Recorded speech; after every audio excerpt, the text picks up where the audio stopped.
Vamos a ver en el análisis de la función cómo determinar el conjunto de crecimiento, el conjunto de decrecimiento y el conjunto de ceros o raíces. Bueno, el conjunto de decrecimiento, se mira de izquierda a derecha y vemos en qué parte del eje X la función asciende, o sea, la función sube de izquierda a derecha. Y se escribe así, se abrevia haciendo la C con una flechita para arriba. Por ejemplo acá, si miramos de izquierda a derecha, vemos que crece. Si la función es esto. A medida que X aumenta, también aumenta Y. Entonces está creciendo. El crecimiento acá no tenemos números, pero sería entre A y B está creciendo, como se escribe acá. Y decreciente o decrecimiento es cuando la función de izquierda a derecha baja. ¿En qué valores del eje X la función va bajando? Siempre se mira en el eje X. Entonces acá desde A hasta B, X va aumentando, pero Y va disminuyendo. La función va decreciendo. Vamos a ver un ejemplo más sencillo con números. En esta función que tenemos acá graficada, el conjunto de crecimiento va a ser los sectores de X, los números del eje X, donde la función va creciendo. Por ejemplo, desde el 0 hasta el 2, la función va subiendo, siempre mirando de izquierda a derecha. O sea, desde el 0 hasta el 2 la función crece. Acá empieza a decrecer, porque toda esta parte está bajando, desde el 2 hasta el 4.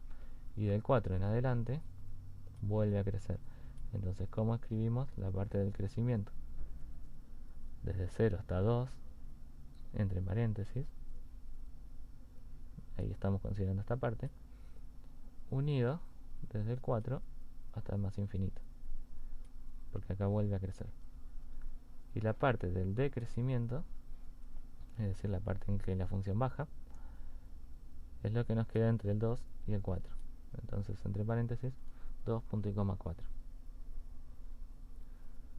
Después tenemos el conjunto de ceros o raíces, que esto se calcula cuando reemplazamos y por 0, es decir, igualamos la función a 0 y ahí despejamos los valores de x. Y gráficamente se observan los puntos donde la función cruza por el eje x, donde corta el eje x. Por ejemplo acá, la función corta en el 1, corta en el 2 y corta una vez más en el 4. Entonces el conjunto de ceros, perdón, acá era menos 1.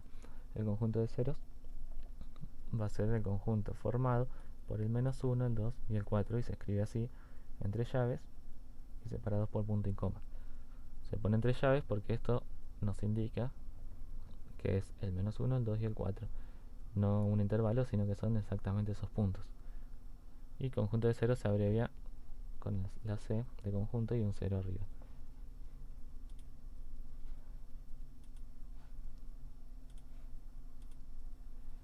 Y lo que nos queda por ver son el conjunto de positividad y de negatividad.